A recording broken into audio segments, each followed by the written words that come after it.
शेतकऱ्यांवर अन्याय करणाऱ्या सरकारचा शेतकऱ्यांवर अन्याय करणाऱ्या सरकारचा शेतकऱ्यांवर अन्याय करणाऱ्या सरकारचा गायरान आमच्या गावाचं नाही गुन्ह्याच्या बापाचं गायरान आमच्या गावाचं नाही गुन्ह्याच्या बापाचं जरा एक मिनिट सुरुवातीला म्हणले आम्ही काढून देऊ पाईपलाईन लिकेज पण आता ते पाईपलाईन लिकेज काढून नाही देते तुम्ही काढा नाहीतर काय करा आणि जर विरोध जर केला जरा एक मिनिट विरोध जर केला तर आम्ही FIR दर्ज करू महेश बरोबर आहे का नाही गाव नेतवड तुम्ही सर्व ग्रामस्थ आता या ठिकाणी जमलेले आहात नक्की काय विषय आहे तिथं मुख्यमंत्री सौर ऊर्जा प्रकल्प होतोय तर 2023ला ज्यावेळी आमच्याकडं शासनाचं पत्र आलं का या गायरानामध्ये मुख्यमंत्री सौर ऊर्जा प्रकल्प करायचा आहे त्यावेळी ग्रामपंचायतने त्यांना नकार दिला आमच्याकडे हा प्रकल्प नकोय पण त्याच्यानंतर त्या ठिकाणी अधिसूचना होऊन कलेक्टरने जमीन ताब्यात घेतली आणि त्याच्यामध्ये जे आता तुम्ही इथं लेटर आहे त्याच्यामध्ये 4था मुद्दा आहे ग्रामपंचायतने नकार दिलेला पण कलेक्टरने जमीन ताब्यात दिली त्यांनी या कामाला सुरुवात केली इथं सौर ऊर्जेच्या सरकारने केली का खासगी कंपनीने केली आता त्यांनी ते कंपनीला कॉन्ट्रॅक्ट दिला असणार ना कंपनी समजा मुख्य त्याचं नावच मुख्यमंत्री सौर प्रकल्प आहे पण कंपनीला असेल खासगी कॉन्ट्रॅक्ट ते समजा तर त्यांनी ते कामाला सुरुवात केली त्याच्यामध्ये इथं जे पूर्वीचे सामाजिक वनीकरणाने झाडं लावली होती ती झाडं तोडली गेली किती झाडं होती त्याची काही गिनती नाही 600 700 1000 900 झाडं 3-4 हजार झाडं असतील बाकीची सगळी धरून त्यांच्या माहितीनुसार त्यांनी परवानगी घेऊन म्हणजे आपण हे जे मागे पाहतोय मोकळं मैदान इथंही झाडं होती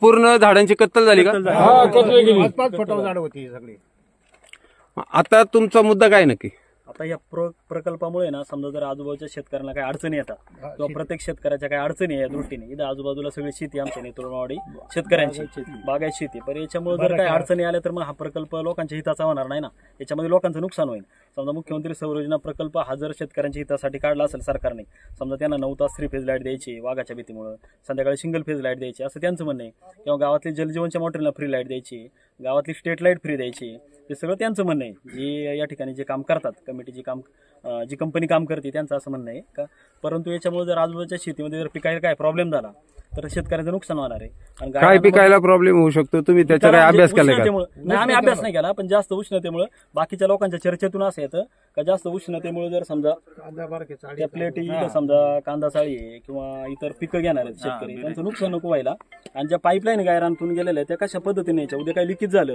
तर ते काढायला काय बाबा परमिशन किंवा काय कसं करणार असं एकदा त्यांच्या ताब्यात गेल्यावरती ते शेतकऱ्याला लिकेज झालं तर त्याला काढायला त्यांनी परमिशन दिली पाहिजे त्या सगळ्या गोष्टी शेतकऱ्यांच्या ज्या पाईपलाईन आहेत त्याची जे तुटफूट होते त्याची काही नुकसान भरपाई ती कंपनी देते का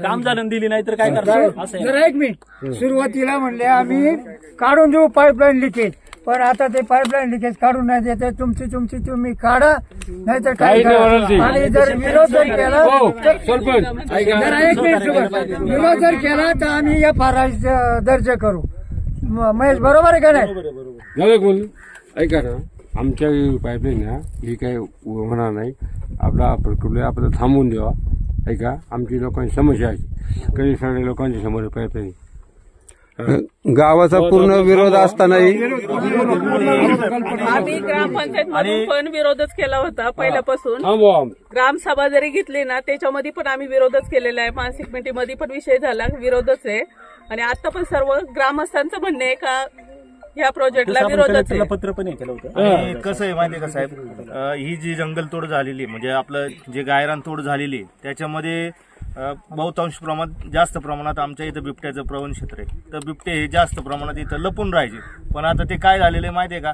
जसं जसं हे जंगल तोडलेलं गेलेलं आहे त्याच्यामुळे ना बिबटे जास्त प्रमाणात वस्ती वाड्यांमध्ये घरांमध्ये बिबटे शिरायला लागलेले आहेत आणि प्रत्येकाला बिबटा हा संध्याकाळी आहे ना कमीत कमी 4-4 5-5 बिबटे संध्याकाळी आमच्या गावामध्ये दिसत आहेत मग त्याच्यापासून आमच्या जर जीवाला धोका असेल त्या बिबट्यांपासून मग आमच्या गायरानाचं कत्तल करून यांनी उपयोग काय केलेला आहे परत आमच्या गायगुरांचा समस्या आलेली आहे. त्यांनी गायगुरु आमची इथे चरत होती, वाढत होती, तर त्यांची समस्या निर्माण झाली. गायरान हे आम्हाला एवढंच आहे, नेतोड मारवाडीला गायरान एवढंच आहे. परत काही गायरान नसल्यामुळे आम्हाला त्या गायगुरांची समस्या, चाऱ्याची समस्या निर्माण झालेली आहे. तुमच्या गावाचा विरोध असूनही सरकार तुमची दखल घेत नाही असं म्हणणं आहे तुमचं? हो, सरकार दखल घेत नाही. आम्ही तहसीलदार साहेब यांना पत्र हे केलेलं आहे, त्यांना म्हणजे निवेदन दिलेलं आहे. तर त्यांनी तिकडून आता पोलीस स्टेशनचे पण लोक आम्ही काल गेलतो, तर त्या पोलीस स्टेशनला आपल्या तहसीलदार साहेबांचं पत्र आले की जर ते या प्रकल्पाला आडकाठी आलीच त्यांच्यावर गुन्हे दाखल करा, किंवा त्या जर अडचण काही झाली तर त्या शेतकऱ्यांवर गुन्हे दाखल करा, असं त्यांना पत्र आलेलं आहे. या संदर्भात तुम्ही लोकप्रतिनिधींकडे तक्रार केलेली आहे का?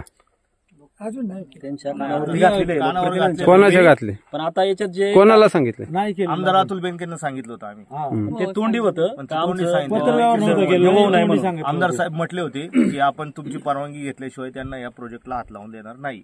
पण आता सध्याच्या इलेक्शन झाल्यामुळं ते लोकप्रतिनिधी बदलले, त्याच्यानंतर नवीन आमदारांकडे तुम्ही गेलेत का? नाही, ते आता सध्या अधिवेशनामध्ये बिझी असल्यामुळे आम्ही त्यांच्याकडे जाऊ शकत नाही, त्यांचा संपर्क होऊ शकत नाही. तरी आमची खासदार साहेबांना पण विनंती आहे आणि आमदार साहेबांना सुद्धा विनंती आहे की आमचं गायरान हे 100% वाचलं पाहिजे. आम्हाला तेवढंच गायरान आहे. आम्हाला गायगुरांचा प्रश्न आहे, अजून इतर प्रश्न आहेत. या प्रकल्पामुळे आजूबाजूला आमची शेती, बागायती शेती असल्यामुळे पुढील उन्हाळ्याच्या काळामध्ये जे आम्ही बागायत करतो त्यावरती त्याचा परिणाम नक्कीच होणार आहे. सरकारने हा प्रकल्प असाच पुढे रेटला तर गावकऱ्यांची, ग्रामस्थांची भूमिका काय राहील? आम्ही उपोषण करू किंवा आत्मदहन करू. आमचं सरपंच ताई बोला, काय तुमची भूमिका राहील? उपोषण करणार, सर्व ग्रामस्थ उपोषण करणार आहेत. नेतोड मावाडीचं गायरांचं जे संपूर्ण क्षेत्र आहे, हे संपूर्ण 31 एकर क्षेत्र आहे. पैकी पूर्वी 2 एकर महावितरणला इथं जे 33 केवी पॉवर हाऊस आहे बाजूला, त्यासाठी 2 एकर गेलेले आहे. उरलेलं 29 एकर क्षेत्र जे आहे ते आता मुख्यमंत्री सौर योजनेसाठी या पद्धतीने त्यांनी केलेला आहे हा प्रकल्प. त्या पद्धतीने ते उजाड झालेले सगळं राहिलेले 29 एकर क्षेत्र दोन्ही गावांमुळे आमचं 31 एकर क्षेत्र आहे. शेतकऱ्यांवर अन्याय करणाऱ्या सरकारचा शेतकऱ्यांवर अन्याय करणाऱ्या सरकारचा शेतकऱ्यांवर अन्याय करणाऱ्या सरकारचा गायरान आमच्या गावाचं नाही.